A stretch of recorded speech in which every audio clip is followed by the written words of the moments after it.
عشركان وعشركين نوسعودي oo learn how to use window PowerShell ISU command-ka hadda waxaan gudaha ugu jirnaa laba code oo related ah ama laba code oo operation system loo isticmaalo oo ah kana saabsan hardware iyo software labadaas code cashirkii ka horeeyay waxaan ka soo hadlay WMI meesha laga helo hadda marka waxaan sii qeexaynaa galaaskan aan u qeexaynaa WMI iyo hataa aan garaaco CIM inay related yihiin oo codekaas markaan isticmaalayo same information isiinahayn haddaba anoo ku dheeraan marka ugu horeyso halkan ayaan tegayaa markaan halkaa tago window PowerShell-ka halkaa iga soo baxay arkaysaan ayaan iska clean gareynayaa CLS clean aan taabanayaa halkaa ay arkaysaan ayaa waxaan ku taab gareynayaa get waxaan leeyahay get WI subject aan dhahayaa space aan siinayaa win32 ayaan leeyahay underscore ayaan ku taab gareynayaa waxaan leeyahay BIOS waxaan laan sameynayaa BIOS enter ayaan taabanayaa haddaba waa arkaysaan halkan ayaan tegayaa waa arkaysaa informationkan oo isiinayo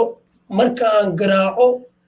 WMI subject marka aan garaaco halkaa wuxuu isiinayaa manufacturing-ga company-ga laptop-ka sameeyey information this is the basic stuff weeyaan Nonova wuxuu isiinayaa serial number halkaa ka arkaysaan version-ka waa arkaysaan halkaa ka arkaysaan haddaba kan kale aan raba inaan ku tuso halkaa haddaan ku garaaco aan dhaho get CMI aan dhaho halkaa aan dhaho instant space aan siiya asagana sidoo kale win32 aan dhaho kabacdi underscore kabacdi BIOS aan dhaho enter aan taabto sidoo kale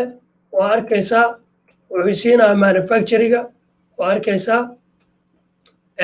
version-ka sidoo kale wuu siinayaa waa arkaysaa waa ujeedaa information-ka labadaas haddaan garaaco same information ayay siinayaan halka ugu horeyso waa kaas arkaysaan information-ka kii hore aan garaacay iyo kii dambaba haddaba haddaan dhaho lacala ama matala haddaan dhaho haddana get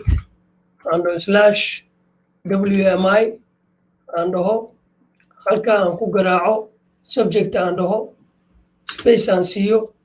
kabacdi aan dhaho win32 haddaan dhaho underscore aan dhaho aan process ku garaaco process aan dhaho processor enter aan taabto waa arkaysaa codeka ayaan qalday hadda waa ku celinayaa saa arkaysaan haddii aan dhaho halka noqdo get aan dhaho WMI subject aan siiyo space aan siiyo win32 aan garaaco underscore process haddaan dhaho